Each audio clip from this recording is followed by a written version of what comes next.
सबका ढेर सारा स्वागत है इस सेकंड लेक्चर में वोकैबुलरी के।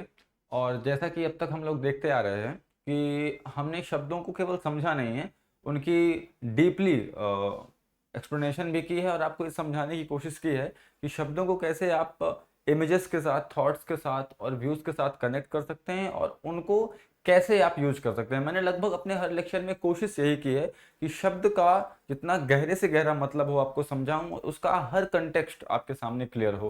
क्योंकि शब्द जब तक आपके मन में पूरी तरह से क्लियर नहीं होता है, तब तक आप उसके यूज को लेकर के कंफ्यूजन की कंडीशन में रहते हैं।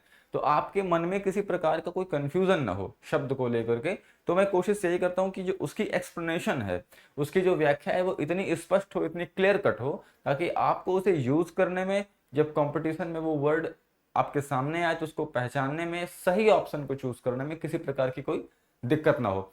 तो ये हमारा वोकैबुलरी का सेकंड लेक्चर है और इसमें हम कुछ वर्ड्स को देखेंगे जो बहुत इंपॉर्टेंट हैं और हर जगह फैले हुए हैं। हमने ज़्यादातर शब्दों को, उन्हीं शब्दों को चुना है जो कंपटीशन में फैले हुए हैं, न्यूज़पेपर में फैले हुए हैं और स्पेशली जो वर्ड्स बहुत फेमस हैं और आपका उन्हें जानना बहुत आवश्यक है। तो आज हम अपना लेक्चर शुरू करते हैं और मैं आपको बता दूं कि आप जैसे ही हमेशा से व्याख्या सुनते आए हैं, ये व्याख्या उससे थोड़ी सी डिफिकल्ट होगी और डिफरेंट होगी और आपको बहुत कुछ नया सीखने को मिलेगा। आइए शुरू करते हैं।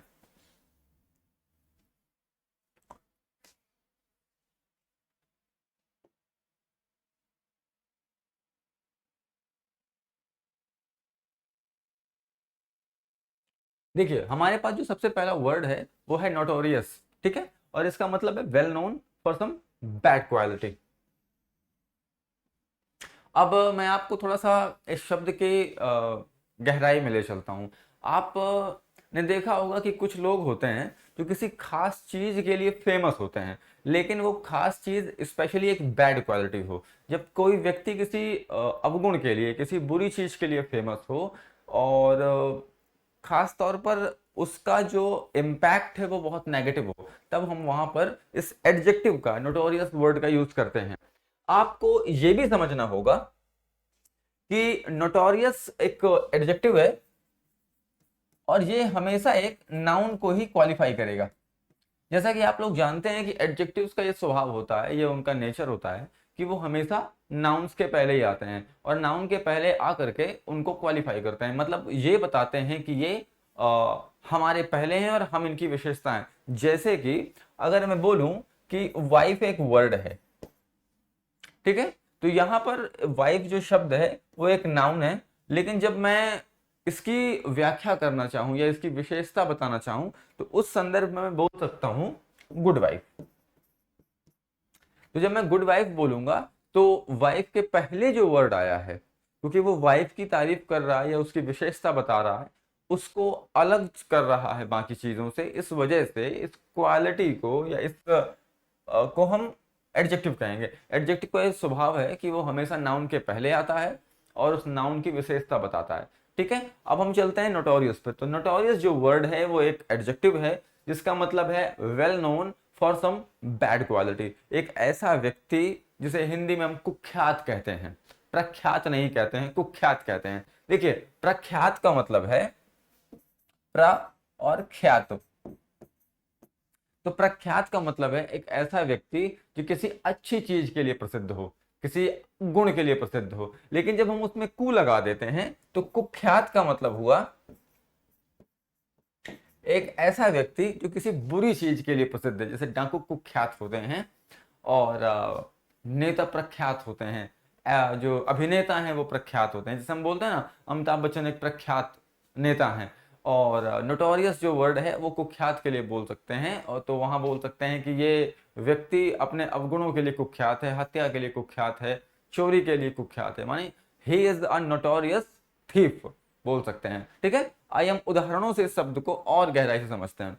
हमारे पास पहला एग्जाम्पल है अ नोटोरियस लायर। एक ऐसा व्यक्ति जो अपने झूठ के लिए प्रसिद्ध हो, माने कि ये उसको देखते ही समझ में आ जाए कि ये व्यक्ति यहां आया है और ये कोई ऐसा झूठ बोलेगा जो आने वाले समय में किसी व्यक्ति का गंभीर नुकसान करेगा।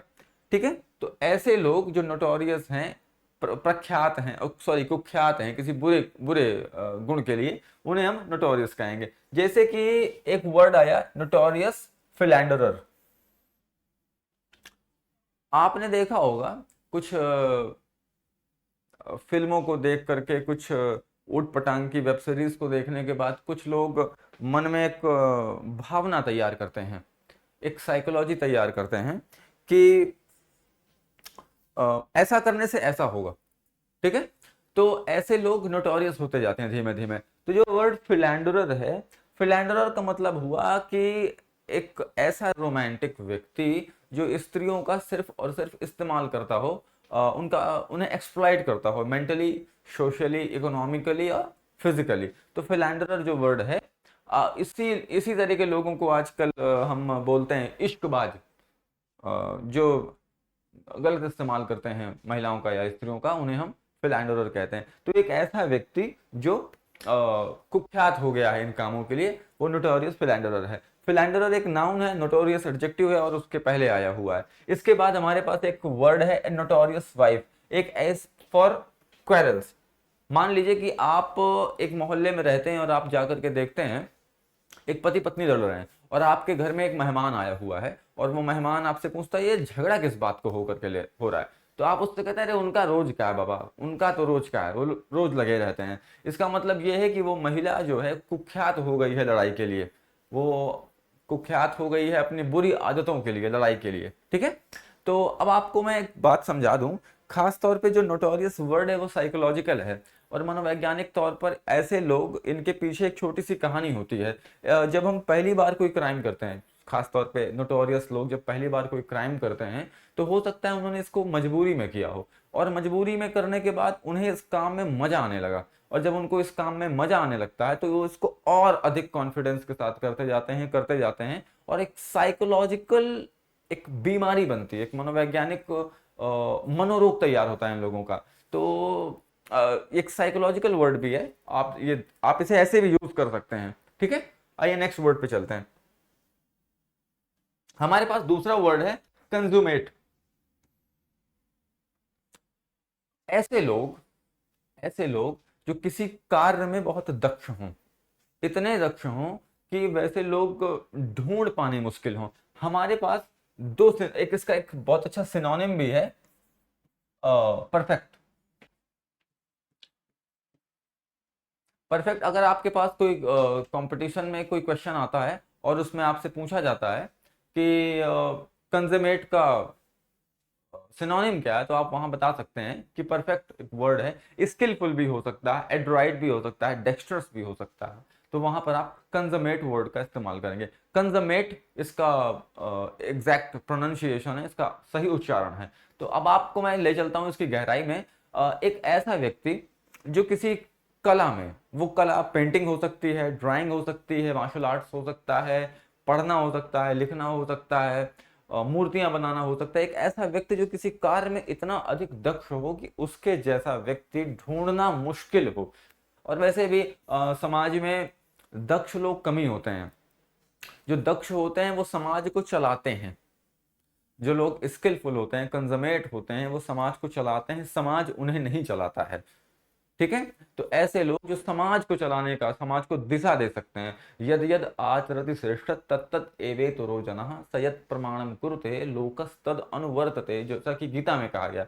महान लोग जिस रास्ते से चल जाते हैं, आम जनता, आम साधारण व्यक्ति उनके पीछे पीछे चलते हैं। तो कंजमेट वो लोग हैं जो बहुत स्किलफुल हैं, बहुत इंस्पायरिंग हैं, बहुत मोटिवेशनल हैं। उनको देख करके आपको लगता है काश मैं भी ऐसा होता। ठीक है, तो ऐसे लोग कंजमेट कहलाते हैं। एग्जाम्पल से और क्लियर करते हैं इस चीज को। जैसे कि कंजमेट आर्टिस्ट्री एट द कीबोर्ड, किसी व्यक्ति की टाइपिंग में बहुत दक्षता हो, बहुत योग्यता हो, वो उस कार्य में बहुत माहिर हो चुका हो, प्रैक्टिस करते करते, अभ्यास करते करते। हमारे पास एक एग्जाम्पल है अ कंजमेट स्विमर, जैसे माइकल फेल्प्स। आपने देखा होगा वो खुद का रिकॉर्ड बनाता है फिर खुद का रिकॉर्ड तोड़ देता है। तो ऐसा स्विमर जो स्विमिंग में, उस आर्ट में इतना दक्ष हो चुका है, इतना माहिर हो चुका है कि अब वो दूसरों के लिए एग्जाम्पलरी हो चुका है। उसका अब हम एग्जाम्पल देना चाहते हैं, हम उसे एग्जाम्पलीफाई करना चाहते हैं। ठीक है, इन तीन वर्ड्स को, एग्जाम्पलरी, एग्जाम्पलीफाई और को मैं वीडियो के आखिरी में कवर कर लूंगा। तो कंजमेट वो लोग हैं खास तौर पे जो दक्ष हैं, महान हैं, उनकी योग्यता इतनी अच्छी है कि वो दुनिया के सामने एक एग्जाम्पल बन करके उभरते हैं। ठीक है, तो इस वर्ड का आप इस्तेमाल कर सकते हैं। आप बोल सकते हैं एक कंजमेट चेस प्लेयर, एक ऐसा व्यक्ति जो चेस के मामले में बहुत अधिक योग्य है। उसकी योग्यता को पकड़ने वाला, समझने वाला आसानी से नहीं मिलेगा। ठीक है, तो कंजमेट स्विमर हो गया। कंजमेट हाउसवाइफ, एक ऐसी घरेलू महिला, एक ऐसी हाउसवाइफ जो 10,000 रुपए में भी या 5,000 रुपए में भी पूरे घर को संभाल लेती है, उसको अच्छी तरह से कर लेती है। तो उसके लिए भी कंजर्वेट वर्ड का इस्तेमाल हो सकता है। मतलब कि उसे ये मालूम है कि कैसे थोड़े से पैसों में एक इस घर को चलाना है। वैसे लगभग हर महिला भारत की जो हाउसवाइफ का रोल प्ले करती है, मुझे लगता है उससे बड़ी गृह मंत्री ढूंढना थोड़ा मुश्किल होगा। वो अपने आप में बहुत दक्ष होती हैं, तो इस मामले में तो मैं उनको सल्यूट करता हूँ। हम अपने घर में अपने मम्मियों को देखा होगा हमने, थोड़े से पैसों में कैसे वो पूरा घर भी चला लेती हैं, बच्चों को पढ़ा भी लेती हैं, और कई बार तो ऐसा होता है कि बच्चों के एक्स्ट्रा खर्चे भी वो निकाल लेती हैं। प्लस प्लस दुनिया में कहीं भी पैसा कम पड़ जाए पर मम्मियों के पास पैसा कभी नहीं कम पड़ता। शायद ये ईश्वर की सबसे बड़ी देन है। आइए अब चलते हैं तीसरे वर्ड पर। हमारे पास तीसरा शब्द है इनकॉरिजिबल। इनकॉरिजिबल का मतलब है एक ऐसा व्यक्ति जो इतना अधिक बिगड़ गया हो, इतना अधिक बर्बाद हो चुका हो कि उसे सुधारना अब नामुमकिन हो, बियॉन्ड रिफॉर्म। एक ऐसा व्यक्ति जिसको रिफॉर्म नहीं किया जा सकता, जिसे सुधारा नहीं जा सकता, जिसमें किसी भी प्रकार का परिवर्तन की उम्मीद करना ही अपने आप में एक हताशा हो, डिसअपॉइंटमेंट हो, अपने आप में एक निराशा हो। ऐसे लोग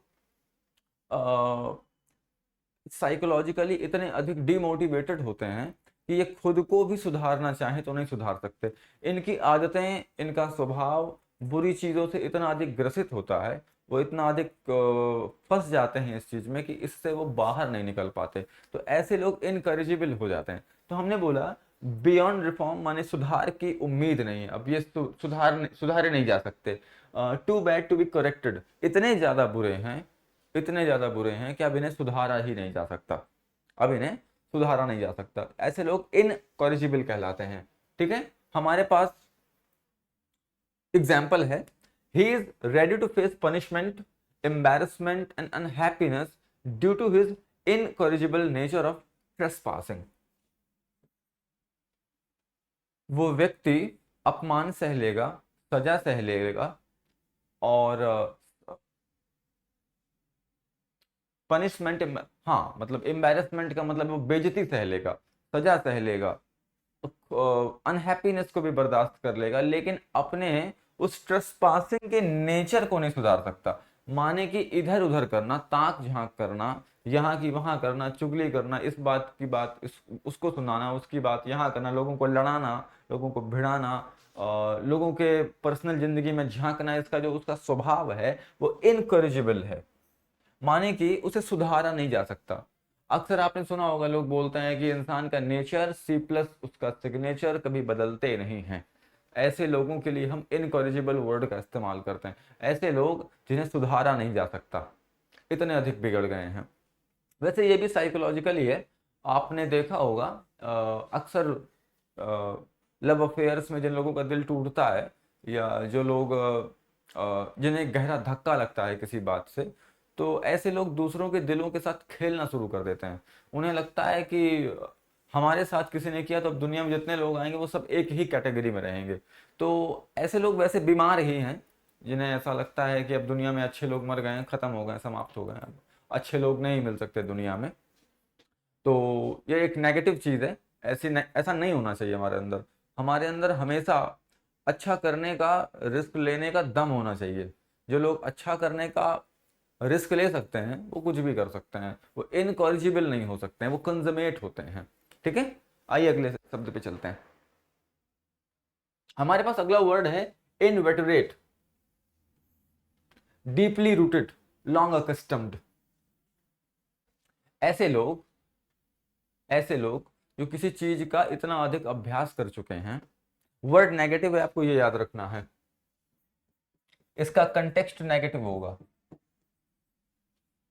ऐसे लोग जो किसी चीज का इतना अधिक अभ्यास कर चुके हैं, इतनी अधिक प्रैक्टिस कर चुके हैं कि वो उनकी मसल मेमोरी बन चुका है, वो उनकी मसल मेमोरी बन चुका है। मतलब एक ऐसा इनवेटरेट स्मोकर जो किसी व्यक्ति को सिर्फ सिगरेट पीते हुए देख ले तो उसे सिगरेट की तलब लगने लगे। एक ऐसा इनवेटरेट स्मोकर जो अगर अपने हाथों को देखे तो उसे सिगरेट की याद आए। वो इतना डीपली कनेक्टेड है अपनी बुरी आदत के साथ कि हर वो चीज जो वो करता है उसे अपनी उस बुरी आदत की ही याद दिलाती है। ऐसे लोग इनवेटरेट होते हैं, वो लॉन्ग अकस्टम्ड हैं, डीपली रूटेड हैं। माने उनका जो साइकी है, उनका जो मन है, मस्तिष्क है, वो इस बुरी आदत से इतनी बुरी तरह से ग्रस्त है, त्रस्त है कि वो उससे बाहर नहीं आ सकते हैं। वो चाहें, वो कोशिश करें, तब भी वो बाहर नहीं आ सकते। तो ऐसे लोग इनवेटरेट होते हैं। जैसे कि एन इनवेटरेट स्मोकर, एक ऐसा स्मोकर, एक ऐसा धूम्रपान करने वाला व्यक्ति जिसका अभ्यास इतना अधिक बढ़ चुका है कि वो अब सिगरेट के बिना नहीं रह सकता। एक ऐसी आदत अपने अंदर डेवलप कर चुका है जिसे सुधारा नहीं जा सकता। अब इन्हें रिहैब ही भेजा जा सकता है, या इन्हें किसी साइकेट्रिस्ट या किसी साइकोलॉजिस्ट के पास ही भेजा जा सकता है और वो ही इनका इलाज कर सकते हैं। तो ऐसे लोग जो इनवेटरेट हैं उन्हें सुधारा नहीं जा सकता, और काफ़ी इनकी आदतें पुरानी हो चुकी होती हैं। ये गहराई से उस आदत में डूबे होते हैं। जैसे एन इनवेटरेट लायर, एक ऐसा झूठा व्यक्ति जिसका झूठ बोलने की आदत हो। मतलब वो आदत इतनी गहरी हो व्यक्ति के अंदर कि वो चाहे भी तो उसको सुधार नहीं सकता। मतलब कि कहना कि सपोज दैट किसी व्यक्ति को कानपुर जाना हो और कोई खास वजह भी ना हो, और उससे पूछा जाए कि तुम कहाँ जा रहे हो, वो कहे बस एमपी तक जा रहा हूँ, उज्जैन महाकाल के दर्शन करने। अच्छा अच्छा, उज्जैन में क्या? उज्जैन के बाद क्या फिर अमेरिका जाना है मुझे? अच्छा, अमेरिका जाना है। तो एक के बाद एक, मतलब उसे कानपुर जाना है तो वो कानपुर ना जा करके दुनिया भर की कहानी सुनाएगा, लेकिन वो यही बात बिल्कुल नहीं बताएगा कि वो कानपुर क्यों जा रहा है। तो इसका मतलब ये है कि ये जो झूठ बोलने की आदत है उससे उसे एक तरह का सेल्फ सेटिस्फैक्शन मिलता है, एक एक थोड़ी देर का आराम मिलता है। और इस थोड़ी देर का आराम जो है उसे सुख देता है, और सुख देता है इस वजह से वो आदत उसकी डीपली रूटेड हो जाती है। माने एक ऐसा व्यक्ति जिसकी झूठ बोलने की आदत जो है वो बहुत गहराई तक घर कर चुकी है। उसे लगता है कि बिना झूठ बोले बाबा काम चलेगा ही नहीं, बिना झूठ बोले काम नहीं चलेगा। तो वो ऐसे लोग इनवेटरेट होते हैं। ठीक है, आगे चलते हैं। हमारे पास अगला शब्द है कॉन्जेनाइटल। और आपको ये समझना होगा, कॉन्जेनाइटल का मतलब है जो आपको जन्मजात मिले। और जैसे कि रंग है आपका, वो आपको आपके माता पिता से मिलता है। और आपको बहुत सारे कुछ ऐसी चीज़ें जो आपको नहीं मालूम है, आप जब तक बहुत अच्छी तरह से साइकोलॉजी को नहीं समझते हैं या बायोलॉजी को नहीं समझते हैं, तब तक आप उन चीज़ों को नहीं पहचान सकते हैं। तो आपका जो शरीर है वो, उसका एक बहुत बड़ा हिस्सा आपके माता और पिता का सम्मिलित रूप है। आपकी बहुत सारी आदतें जिन्हें आप कभी एनालाइज भी नहीं करते, वो भी आपके माता पिता से ही आपको मिली हैं। इवन मैं तो यहाँ तक बोलूंगा कि आपके जो सोचने का तरीका है, आप कैसे सोचते हैं, आप वो भी माता पिता से आपको मिलता है। मैंने तो यहाँ तक इस चीज़ का अनुभव किया है, मनोविज्ञान का अध्ययन करते करते, साइकोलॉजी को स्टडी किया, तो मुझे ये भी मालूम पड़ा कि इवन जिनके माँ बाप खुश रहते हैं हमेशा, उनके बच्चे भी हमेशा खुश रहते हैं। पर अगर किसी के माँ बाप बहुत अधिक डिप्रेशन में फ्रस्ट्रेटेड हैं और थोड़ी थोड़ी बातों पर चिड़चिड़ा जाते हैं, तो वो जेनेटिकली उनके बच्चों को भी मिलता है। तो आपको ये समझना होगा कि अगर माँ बाप, जैसे हम बोलते हैं अगर बीज अच्छा होगा तो वृक्ष अच्छा होगा, तो अगर माँ बाप आपके डिप्रेशन के शिकार रहे हैं तो वो कॉन्जेनाइटल भी है और वो आपके बच्चों को भी मिल सकता है। ठीक है। और ऐसा भी हो सकता है कि आपके माँ बाप बहुत प्रसन्न हो, बहुत अच्छे स्वभाव के हों, तो आपको वो चीज़ मिले। बहुत आमतौर पर ये देखा भी जाता है। तो हमारा डिप्रेशन और हमारा फ्रस्ट्रेशन और हमारी हैप्पीनेस और हमारा एंथुसियाज्म और मोटिवेशन भी बहुत हद तक हमारे पेरेंट्स पर डिपेंड करता है। हालांकि ये सुनकर थोड़ा अजीब लगेगा, लेकिन मैं ये जानता हूँ कि जिनका घर, ऐसे बच्चे जिनके माता पिता बहुत अच्छी पोजीशन में हैं, अपने बच्चों के साथ समय स्पेंड करते हैं, वो आपको कम फ्रस्ट्रेटेड मिलेंगे, कम दुखी मिलेंगे। लेकिन ऐसे बच्चे जिनके माँ बाप दूर रहते हैं, समय कम देते हैं उनको, वो आपको अधिक दुखी मिलेंगे, अधिक परेशान मिलेंगे, छोटी छोटी बातों पर सुसाइडल हो जाएंगे। तो ऐसे लोग भी कंजेनाइटल होते हैं। हमने एग्जाम्पल के तौर पे कहा अ कंजेनाइटल डिफॉर्मिटी, शारीरिक कोई व्याधि, कोई भी शारीरिक व्याधि जो आपको जन्म से मिली हो, क्योंकि आपके माता पिता में वो चीज रही हो। तो एक कंजेनाइटल जो वर्ड है उसका हमने इस्तेमाल किया कोई ऐसी चीज जो आपको जन्म से मिले माता पिता के माध्यम से, और भी लंबा उसका सिलसिला हो सकता है, और भी लंबी उसकी हिस्ट्री हो सकती है। इसके बाद हमारे पास एक वर्ड है chronic, going on for a long time, occurring again and again. कोई एक ऐसी चीज जो बार बार आए, और अब बहुत फेमस एग्जांपल है इसका क्रॉनिक फीवर। हाँ, हम इसको फिगरेटिवली भी इस्तेमाल कर सकते हैं, क्रॉनिक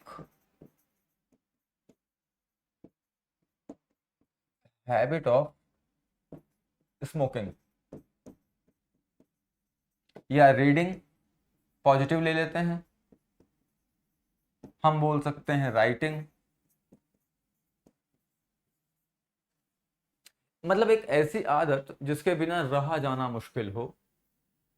तो एक क्रॉनिक का मतलब ऐसा है कि जो चीज हर थोड़े थोड़े समय में होती रहे। वो ज्यादातर हमने क्रॉनिक वर्ड का यूज पढ़ा है बुखार को लेकर के, जो लगातार आपके पास आता रहता है। मतलब आप टाइफाइड बुखार आपने देखा होगा, आपने दवा खाई, थोड़ी देर ठीक रहा, इसके बाद आपको फिर हो गया, इसके बाद आपको फिर हो गया, इसके बाद आपको फिर हो गया, तो उसे क्रॉनिक कहते हैं। मतलब जो चीज हर थोड़े समय बाद आपको हो जाए वो क्रॉनिक कहलाएगी। ठीक है, तो ये बहुत फेमस वर्ड है, बट मैंने जानबूझ करके रखा हुआ है ताकि मैं आपको ये दिखा सकूं कि इसका पॉजिटिव यूज भी हो सकता है। नेगेटिव वर्ड को भी आप पॉजिटिव सेंस में यूज कर सकते हैं। जैसे अगर मैं कहूँ एक क्रॉनिक हैबिट ऑफ स्मोकिंग, तो ये इसका नेगेटिव यूज है। लेकिन जब मैं कहता हूँ क्रॉनिक हैबिट ऑफ रीडिंग, एक ऐसा व्यक्ति जो पढ़ने को मजबूर है, आतुर है, वो बिना पढ़े नहीं रह सकता। ठीक है, एक एक ऐसा व्यक्ति जो लिखने को मजबूर है, मतलब रह नहीं सकता बहुत देर तक, उसकी आदत पड़ चुकी है लिखना, वो बार बार वो घटना बार बार अकर होती है, उसकी मसल मेमोरी ऐसी है, उसकी उंगलियां चटकने लगती हैं, वो तड़पता है उस कार्य को करने के लिए। ठीक है, सो एक chronic habit of reading, writing, smoking भी हो सकती है। सो एक क्रॉनिक फीवर भी हो सकता है, और भी तमाम सारी चीजें हो सकती हैं। क्रॉनिक डिजीज भी हो सकता है। हमारे पास एक वर्ड है पैथोलॉजिकल, डिजीज्ड, बीमारी। इस वैसे मैं आपको एक बात बताऊं, पैथोलॉजी जो वर्ड है, पैथोलॉजी जो वर्ड है, इसका मतलब है कि स्पेशली ऐसी बीमारियां जो मेंटल हों, ऐसी बीमारियां जो मानसिक हों, वो पैथोलॉजी के अंतर्गत आती हैं। आप अस्वस्थ हो गए हों बुरी तरह से, आप डिस्टर्ब्ड हो गए हों बुरी तरह से, वो आपको पैथोलॉजिकल कहलाएंगे। लेकिन मैंने आपसे जैसा कि पहले ही बताया था कि शब्द हमेशा लिटरली यूज नहीं होता है। हम जैसे कि क्रॉनिक वर्ड है वो फीवर के लिए ज़्यादातर फेमस है, आपने ज़्यादातर क्रॉनिक वर्ड का इस्तेमाल फीवर के साथ ही देखा होगा, बट मैंने आपको क्रॉनिक का इस्तेमाल पॉजिटिव सेंस में भी करके दिखाया। तो वर्ड जैसा है वो वैसा ही नहीं होता है। कई बार आप जब न्यूज़पेपर में पढ़ते हैं तो एक ही वर्ड किसी और सेंस में यूज होता है, मीनिंग वही है बट उसका कंटेक्स्ट अलग है, उसका संदर्भ अलग है। ठीक है, तो जो नकारात्मक मीनिंग है, उसका नकारात्मक संदर्भ है या जो अर्थ है, उसको हम सकारात्मक अर्थ भी दे सकते हैं। तो पैथोलॉजिकल का मतलब है बीमार, डिजीज्ड। ठीक है, अब पैथोलॉजिकल कंडीशन एक ऐसा व्यक्ति, एक ऐसी सिचुएशन, एक ऐसी स्थिति जो पैथोलॉजिकल हो, माने कि बीमारी से ग्रसित हो। वो बीमारी मेंटल पैथोलॉजी भी हो सकती है, फिजिकल पैथोलॉजी भी हो सकती है। मतलब हम बोल सकते हैं कि मेंटल पैथोलॉजी, जिसको हम साइकोपैथोलॉजी बोलते हैं, ये लीजिए आपका वर्ड बन गया साइकोपैथोलॉजी और फिजिकल पैथोलॉजी। ठीक है, जैसा कि आपने देखा होगा एक सिगमंड फ्रॉयड की बुक है the psychopathology of everyday life. उसमें उन्होंने ये बताने की कोशिश की है कि कैसी जो छोटी छोटी मिस्टेक्स हैं उनका भी एक डीप रूटेड मीनिंग होता है। जैसे किसी चीज़ को भूलना, आपने अक्सर देखा होगा कि लोग जो सबसे ज़्यादा किसी चीज़ को भूलते हैं वो चाबी है। कार की चाबी भूल गए, कमरे की चाबी भूल गए, या मोटरसाइकिल की चाबी भूल गए, हाथ में होती है हुए भी वो भूल जाती है। इन सब चीज़ों के कारण को सिगमंड फ्रायड ने अपने साइकोपैथोलॉजी ऑफ एवरीडे लाइफ में बताया है।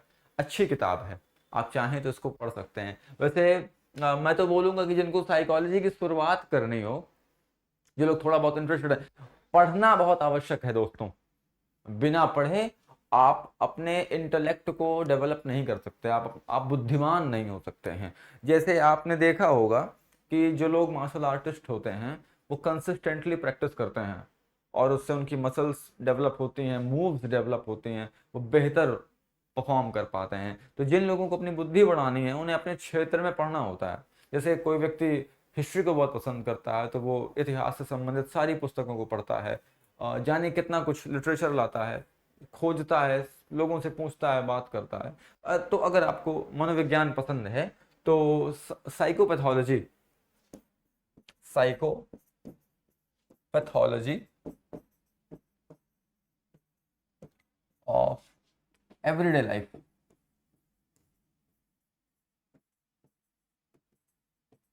इसको पढ़ सकते हैं, अच्छी किताब है।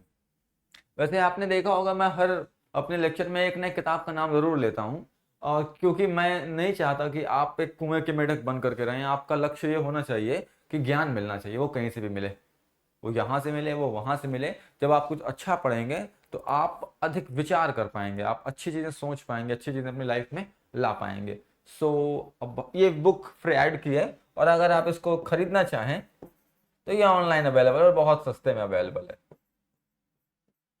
ठीक है, आप इसे खरीद सकते हैं। आइए अगले शब्द पे चलते हैं। हमारे पास अगला शब्द है अनकंसाइनेबल। कितना सुंदर शब्द है, मैं इसका लिख देता हूं, अनकंसाइनेबल।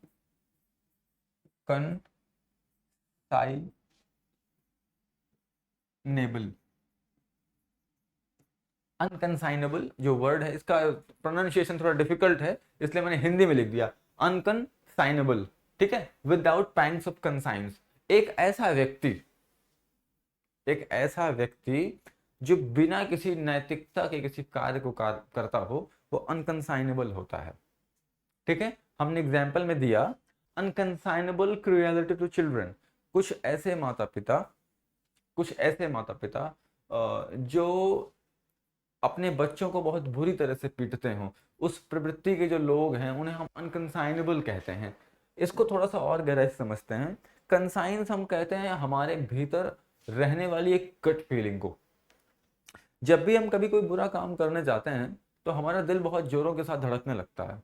वो हमें ये बताता है कि आपको ये काम नहीं करना चाहिए, ये मॉरली एक्सेप्टेबल नहीं है, ये काम मॉरली एक्सेप्टेबल नहीं है। अगर आप इसको करते हैं तो इसके कॉन्सिक्वेंसेस बहुत बुरे होंगे। और आपको हमेशा एक बात याद रखनी है दैट, जैसा कि दोस्तोयेव्स्की ने कहा था कि everybody is not responsible for what everybody does. हर व्यक्ति, सॉरी मैं गलत बोल गया, हर व्यक्ति रिस्पॉन्सिबल है, हर व्यक्ति जो वो कार्य करता है।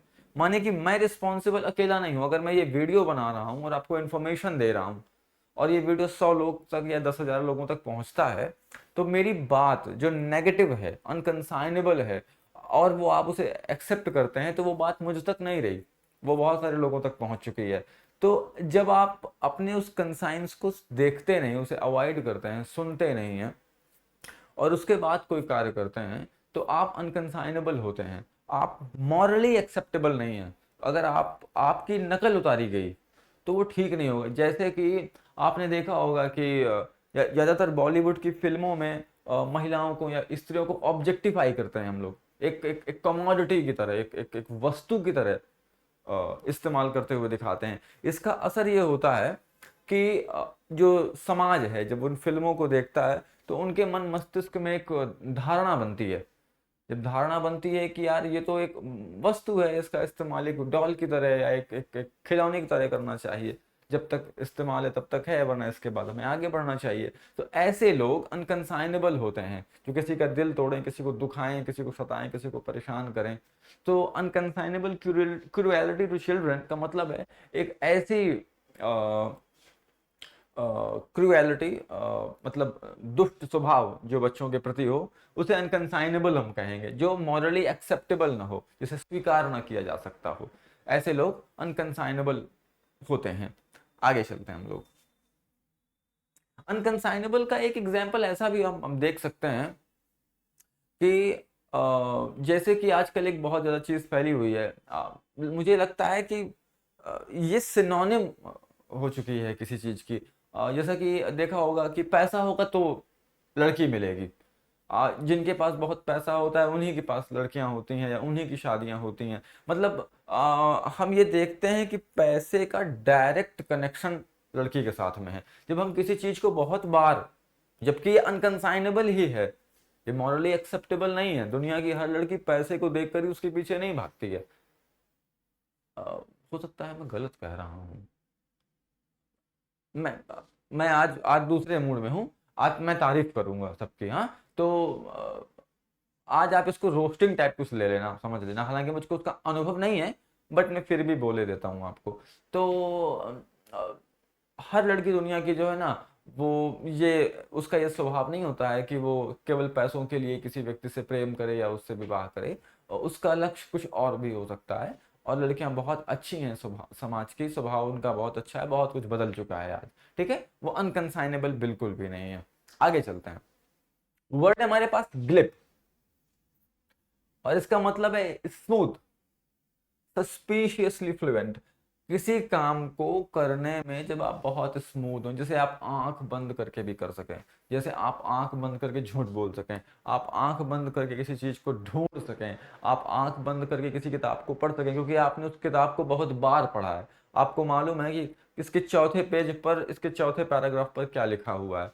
जो ये करते करते करते करते आपकी प्रैक्टिस इतनी गहरी हो चुकी है दैट आप आसानी से बता सकते हैं, आप बहुत ही आसानी से बता सकते हैं कि आपको क्या करना है, कैसे करना है। और उसकी आपकी प्रैक्टिस बहुत हैवी है, और आप दूसरे लोगों से, उस भीड़ से डिफरेंट हो चुके हैं। माने कि इस भीड़ में मान लीजिए कि ऐसे ऐसे बहुत सारे लोग हैं, ठीक है, लेकिन ये सारे के सारे लोग मीडियोकर हैं। इंग्लिश में एक जो वर्ड है ना, मीडियोकर, मीडियोकर का मतलब होता है कि जो मिल जाए वही कर ले, बट किसी काम में दक्ष ना हो। Jack of all trades, master of none. एक ऐसा व्यक्ति जो सब कुछ कर लेता हो, बट वो किसी कार्य में माहिर ना हो, किसी काम में वो दक्ष ना हो, डेक्स्ट्रस ना हो, कंजमेट ना हो, फ्लुएंट ना हो, ग्लिब ना हो। ये सारे के सारे मैंने आपको सिनोनिम्स दिए, ठीक है। पर जब इनसे एक व्यक्ति यहाँ खड़ा होता है और कहता है मैं करूंगा इस कार्य को, मैं करके दिखाऊंगा इस काम को, कैसे नहीं होगा, और वो प्रैक्टिस करता है तो प्रैक्टिस करते करते वो उस काम में बहुत स्मूथ हो जाता है, बहुत अच्छा हो जाता है, देन उसका एग्जाम्पल बनता है, देन उसको हम बोल सकते हैं ग्लिब। देन वो बोलता है आई एम ग्लिब, तो वो इन लोगों से अलग हो गया। मतलब चिंटू मिंटू से, चुन्नू मुन्नू से वो अलग हो गया, वो डिफरेंट हो गया, क्योंकि उसने इस किसी कार्य को बहुत ईमानदारी से किया। हमारे यहाँ बोला करते थे ऐसा, जब हमको पढ़ाया जाता था तो बोलते थे कि देखो ऐसा है, 100 किताबें मत पढ़ो, किसी एक ऑथेंटिक किताब को 100 बार पढ़ लो, आपकी जिंदगी बदलने के लिए वो काफी है। तो बस कुछ वैसा ही है, आप किसी एक स्किल को पकड़िए, किसी एक स्किल को पकड़िए, उसका कोई गुरु ढूंढिए और उस पर काम करिए, और तब तक काम करिए जब तक आप उस कार्य में माहिर नहीं हो जाते, जब तक आप उस कार्य में दक्ष नहीं हो जाते हैं। ठीक है, तो ऐसे लोग ही ग्लिब बनते हैं, कंजमेट बनते हैं। कोई कोई कोई कोई विरला माइकल फेल्प्स बनता है, कोई विरला सचिन बनता है, कोई विरला कोई विरला ही है जो, जिसके लिए ऐसे एडजेक्टिव्स का इस्तेमाल किया जाता है। ठीक है, आगे बढ़ते हैं। हमारे पास नया शब्द है इग्रीजियस। एग्रीजियस या एग्रीजियस भी बोल सकते हैं। और ये वर्ड बहुत इंपॉर्टेंट है। मैं चाहता हूं कि आप इस वर्ड का इस्तेमाल जरूर करें। मैं बहुत कम बार इंपॉर्टेंट लिखता हूँ किसी शब्द के आगे, लेकिन मैं जब लिखता हूँ तो उसके पीछे जरूर कोई ना कोई वजह होती है। सो एग्रीजियस का मतलब है आउटस्टैंडिंगली बैड, बैड, विशियस। समझाता हूं आपको। सपोज दैट कोई चीज इतनी खराब हो जाए, कोई घटना, परिस्थिति, व्यक्ति, कोई किताब, कोई घटना, कोई समाज, वो इतना अधिक बिगड़ जाए कि उससे आपको घृणा होने लगे, उससे आपको उलझन होने लगे, आप उससे नॉजिएट होने लगे, आपको ऐसा लगे कि इसे बर्दाश्त नहीं किया जा सकता, उसे हम एग्रीजियस कहते हैं। ठीक है, जो चीज आउटस्टैंडिंगली बैड हो, बहुत बुरी तरह से खराब हो, इतनी खराब हो जिसे बर्दाश्त नहीं किया जा सकता। जैसे कि एग्रीजियस एरर, किसी काम के दौरान कोई ऐसी गलती करना जिसे माफ ना किया जा सके, वो पार्डनेबल ना हो, आप उसे माफ नहीं कर सकते। ऐसी मिस्टेक्स जो है इग्रीजियस होती हैं। सपोज दैट हम बोल सकते हैं कोई एक ऐसा व्यक्ति जो इग्रीजियस लायर हो, मतलब कि वो व्यक्ति ऐसे झूठ बोलता है। मैं बताता हूँ आपको, एक सिचुएशन देके आपको समझाता हूँ। सपोज दैट एक व्यक्ति एक लड़की की शादी करवाना चाहता है, और वो शादी के लिए एक ऐसा लड़का चुनता है जो गूंगा है, बोल नहीं सकता, बट लड़की पढ़ी लिखी, स्मार्ट और इंटेलिजेंट है, और वो किसी तरह से इन अपने दिमाग का इस्तेमाल करके उन दोनों का परिणय, विवाह संपन्न करा देता है। तो वो जो गलती हुई, जब लड़की को मालूम पड़ेगा कि ये लड़का बोल नहीं सकता है, किसी विद्वत्तमा को मालूम पड़ा कि ये कालिदास तो बोल ही नहीं सकता, ये तो महामूर्ख है, ये जिस डाल पर बैठा है उस डाल को ही काटना चाहता है। पर लोग भूल जाते हैं कि कालिदास को ही विद्योत्तमा भी मिलती भी है बाबा, सबको नहीं मिलती है। हाँ, सबको अगर विद्योत्तमा मिलेगी तो देश सुधर जाएगा, देश फिर से विश्व गुरु बन जाएगा। और हमें इसको विश्व गुरु नहीं बनाना है, हमें बड़े बड़े मॉल्स बनाने हैं, क्योंकि वही विकास की सबसे अच्छी परिभाषा है। हमें कुछ ऐसा करना है कि हमें काशी विश्वनाथ का टेम्पल तोड़ करके नया नया टेम्पल बनवाना है, क्योंकि वो पुराना वाला अच्छा नहीं लग रहा था, नया वाला बनवाना है। तो विकास शायद यही है आज की परिभाषा के अनुसार। ठीक है, सो एग्रेजियस एरर का मतलब है एक ऐसी गलती जिसे माफ नहीं किया जा सकता। आगे बढ़ते हैं। अगला शब्द है पोलराइज। और आपने शब्द का बहुत अधिक इस्तेमाल देखा होगा न्यूज़पेपर्स में, स्पेशली न्यूज चैनल्स में। आपने बहुत अधिक इन दो शब्दों का इस्तेमाल देखा होगा, पोलराइज करना और पोलराइजेशन। इन दो शब्द का इस्तेमाल बहुत इंपॉर्टेंट है। और ये दोनों शब्द जो है, क्योंकि इस्तेमाल बहुत होते हैं, ये शब्द इस्तेमाल बहुत होते हैं, इस वजह से भी इनका अर्थ जानना, इनका कंटेक्स्ट जानना बहुत ज़रूरी है। पोलराइज का मतलब होता है कि समाज में रह रहे लोगों को किसी खास बात को लेकर के बांटना, उसे हम पोलराइज करना कहते हैं। माने कि एक समाज के लोग रह रहे हैं किसी जगह, उनमें आपस में फूट डालना और उन्हें जाति के नाम पर अलग करना, धर्म के नाम पर अलग करना, या कास्ट या रंग के भेद में, या पूरब पश्चिम उत्तर दक्षिण इत्यादि करके उनको अलग करना। तो जब हम ऐसे करके लोगों को अलग करने की कोशिश करते हैं तो हम उसे पोलराइज करना कहते हैं। माने कि व्यक्ति में कभी विचार का मतभेद पैदा करना, कभी जाति का मतभेद पैदा करना, कभी प्रांत का मतभेद पैदा करना, कभी रंग का मतभेद पैदा करना।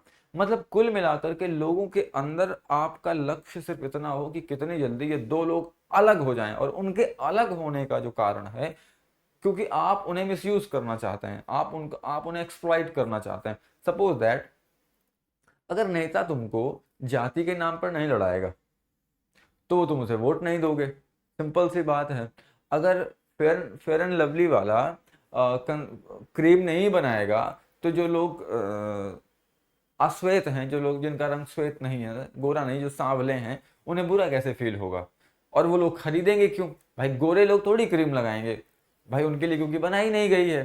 तो ऐसा जो एग्जाम्पल है वो पोलराइजेशन का, माने जो लोग सांवले हैं उन्हें गोरों के सामने नीचा दिखाना, जो लोग ऐसे ही जाति को लेकर के भी है, ऐसे ही विचारों को लेकर के भी, जैसे दक्षिण के लोग जो हैं उनको पूरब से लड़वाना, उत्तर के जो लोग हैं उनको पश्चिम के लोगों से लड़वाना। तो इस प्रोसेस को, इस रणनीति को, रणनीति तो नहीं है खैर, ये राजनीति है वास्तव में कहूं तो इसे हम पोलराइजेशन कहते हैं। So to break into small different groupings, लोगों को छोटे छोटे ग्रुप्स में ब्रेक करना, तोड़ना, उन्हें अलग अलग करना, उन्हें अलग अलग करके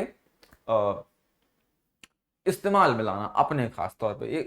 ये शब्द पॉलिटिकल है और इसका कंटेक्स्ट हमेशा लगभग पॉलिटिकल ही होता है। लेकिन जैसा कि हमने शब्दों को समझा है, उनको जानने की कोशिश की है, तो मैंने आपको ये बताया है कि शब्द जैसा है वो वैसा यूज नहीं होता है, वो कई बार मोहताज भी होता है चीज़ों को लेकर के, परिस्थितियों को लेकर के।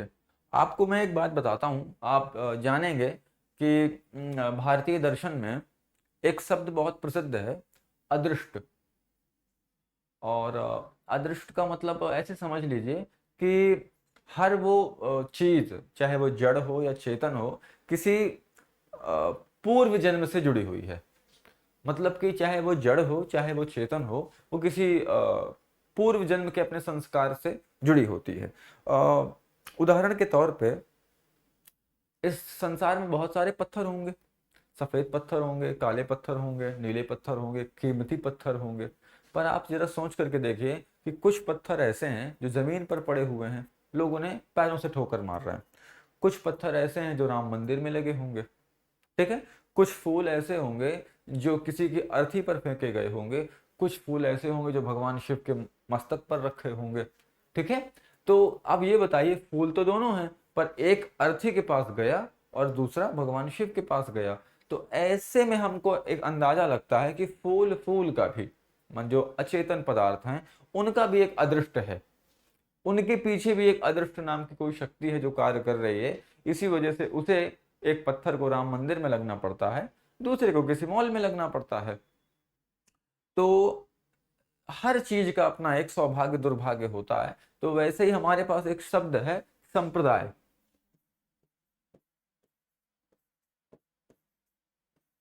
और बहुत सुंदर शब्द है ये। तो संप्रदाय का मतलब होता है कि अनादि अनवच्छिन्न परंपरा से चले आ रहे किसी ज्ञान को सुरक्षित रखना। जैसे कि अद्वैत वेदांत है, भगवान शंकराचार्य ने उस दर्शन का प्रचार किया अपने शिष्यों में, उन शिष्यों ने अपने शिष्यों में उसे ट्रांसफर किया।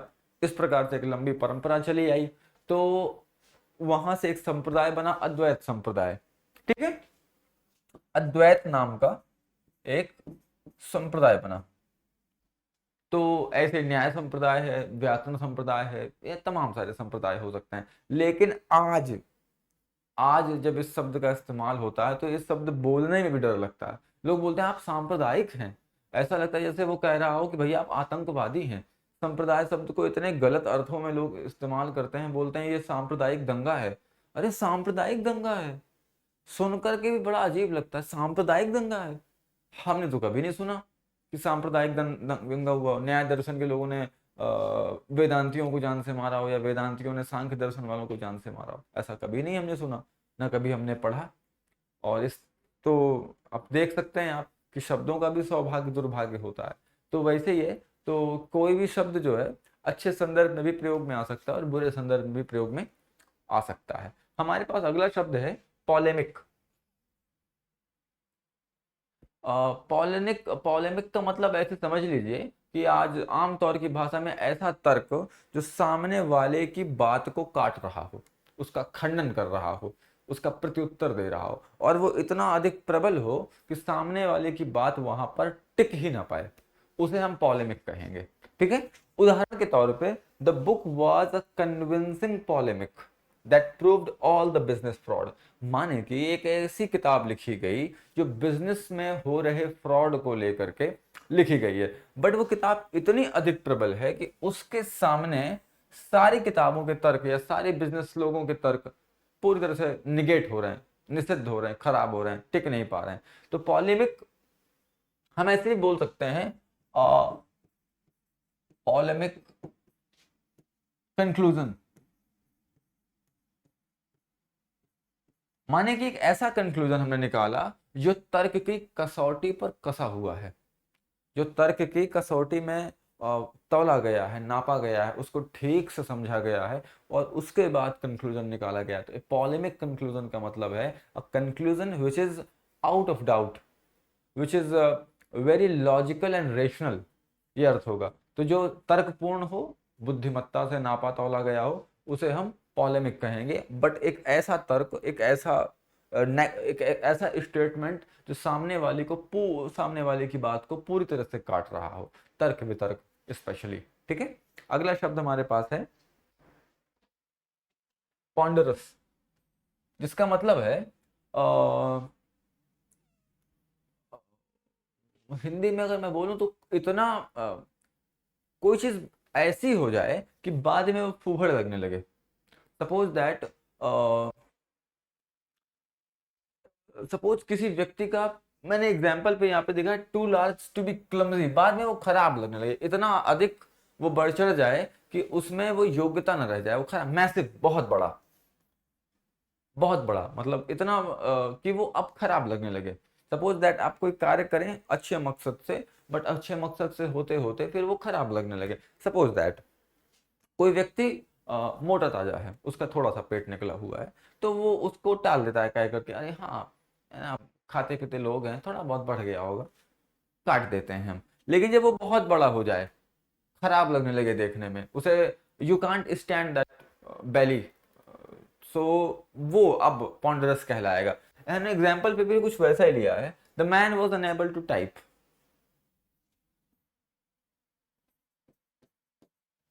व्यक्ति जो है टाइप करने में अनेबल था, वो योग्य नहीं था, वो टाइप नहीं कर पा रहा था, असमर्थ था, बिकॉज क्योंकि हिज पॉन्डरस बेली, उसके उस इतने बड़े पेट ने प्रिवेंटेड हिम, उसे रोका, from pushing his chair to the desk. वो मतलब जब टाइप करना चाह रहा था तो जिस चेयर पर वो बैठा था, वो पेट उससे भिड़ रहा था, मतलब वो पेट जो है एक मुसीबत बना हुआ था टाइपिंग करने में। तो अब देखिए, मैंने आपको एग्जांपल दिया कि शुरुआत में जब वो थोड़ा सा था तो उसके कामों में वो असुविधा नहीं क्रिएट कर रहा था, अनकंफर्टेबल नहीं क्रिएट कर रहा था, चीजें ठीक थी। लेकिन अब वो इतनी अधिक बढ़ गई हैं, इतना अधिक उसे परेशान करने लगी हैं कि अब वो उसके लिए मुसीबत बन गई हैं। सो पॉन्डरस, सपोज दैट अगर मैं बोलूं कि पॉन्डरस केक,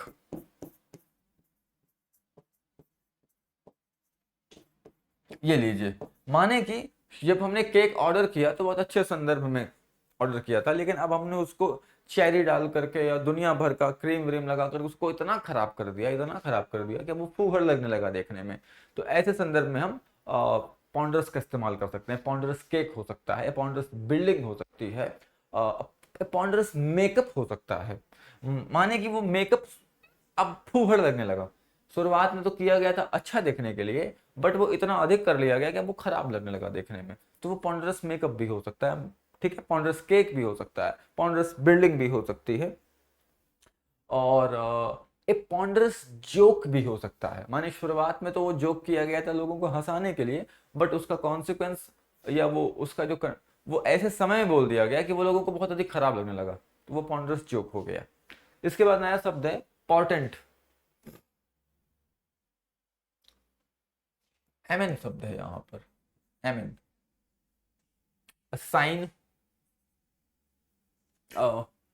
एक तरह से पूर्वाभास। पोर्टेंट का मतलब है पूर्वाभास, कोई घटना घटने वाली हो और उसके पहले जो प्रकृति में परिवर्तन होता है, हम उसे पोर्टेंट कहते हैं। ठीक है, जैसे कि the cloud rumbling is a portent of heavy rain, माने बादलों का घड़घड़ाना, बादलों की गरज, ये इस बात का पूर्वाभास है, इस बात का इशारा है कि अब बारिश होने वाली है। तो पोर्टेंट का आप इस्तेमाल फिगरेटिव भी कर सकते हैं, आप फिगरेटिव इस्तेमाल भी कर सकते हैं। सपोज दैट कि आप बोल सकते हैं पोर्टेंट मिस्टेक। ठीक है, माने एक ऐसी गलती जिसका पूर्वाभास था आपको कि कुछ होने वाला है। सपोज दैट आप बोल सकते हैं कि एक इंपॉर्टेंट बिल्डिंग, माने एक ऐसी बिल्डिंग जिसका आभास था कि ये गिरने वाली है। ठीक है, तो the cloud rumbling is portent of heavy rain, माने कि जो पोर्टेंट जो बादलों का गड़गड़ाना है या गरजना है आपस में भिड़ करके, जो आवाज होती है, वो इस बात का सिंबल है, इस बात का इशारा है कि अब वो हैवी रेन, भारी बारिश होने वाली है। तो पोर्टेंट शब्द का ये इस तरह से हम इस्तेमाल करेंगे। हमारे पास अगला शब्द है एमिनेबल, आज का ये सबसे सुंदर शब्द है, फ्रेंडली एंड रिलीजियस, माने एक ऐसा व्यक्ति जो मिलनसार हो, जिसके पास मिल करके बैठ करके बात करके आपको अच्छा लगे, वो लोग एमिनेबल होते हैं। बड़ा प्यारा शब्द ऐसे है कि क्रिश्चियनिटी में बोलते हैं एमेन, और ठीक है, एमन बोलते हैं हम लोग क्रिश्चियनिटी में। एमन का मतलब होता है ऐसा ही हो। ठीक है, तो हमने कुछ नहीं किया, एमन के बाद एबल लगा दिया।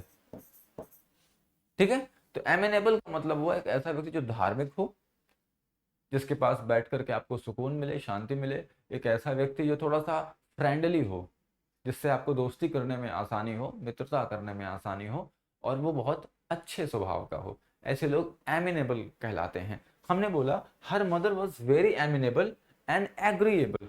उनकी मम्मी जो थी या उनकी जो माँ थी वो बहुत मिलनसार थी और बहुत ही जल्दी एग्रीएबल थी, मतलब जल्दी जल्दी बातों में वो सहमत हो जाती थी। तो वहां पर हम एमिनेबल शब्द का इस्तेमाल कर सकते हैं। आपके दोस्त एमिनेबल हो सकते हैं, पेरेंट्स कम एमिनेबल होते हैं, गर्लफ्रेंड बिल्कुल भी एमिनेबल नहीं होती है। लड़कियां वैसे किसी बात पे किसी आदमी से संभवतः शायद ही वो एक हुई हो, सहमत हुई हो, बाकी पता नहीं। अगला शब्द हमारे पास है हैकनीड, ओवर यूज्ड, स्टेल। किसी चीज का बहुत बार इस्तेमाल होना, खास तौर पे किसी शब्द का बहुत बार इस्तेमाल हो जाने पर वो फूहड़ लगने लगता है, बेकार लगने लगता है, ओवर यूज्ड लगने लगता है। लगता है कितनी बार इस शब्द का इस्तेमाल हुआ है, अब छोड़ो यार, कुछ और इसके, इस शब्द के अलावा किसी और शब्द की अब खोज की जाए। उसे हम हैकनीड कहते हैं। जैसे as cold as ice, as cold as ice, बर्फ की तरह ठंडा। इज अ हैकनीड एक्सप्रेशन, ये बहुत अधिक यूज किया जाने वाला एक्सप्रेशन है। अब इसमें वो ताकत, वो मजा, वो शान, वो आनंद नहीं रह गया, वो खुशी नहीं रह गई है। अब ये कानों को चुभने लगा है। ऐसा एक्सप्रेशन जो इतने अधिक इस्तेमाल हुआ हो कि वो आपको चुभने लगा हो, तो उसे हम हैकनीड बोलेंगे। Hackneyed use of words, hackneyed use of phrases, hackneyed uses of particular idioms, A B C D E F G H whatever जो भी है, वो हैकनीड होता है जो बहुत अधिक बार इस्तेमाल हुआ हो। ठीक है, तो ये हमारे शब्द थे और उनकी एक्सप्लेनेशन थी। आप इनको ठीक से पढ़िए, समझिए। वीडियो को पॉज करके आप दोबारा से इसको देख सकते हैं। और मैं चाहता हूँ कि आप शब्दों को देखते रहें, हमें लाइक करते रहें। फिर जल्दी मुलाकात होगी। Thank you so much.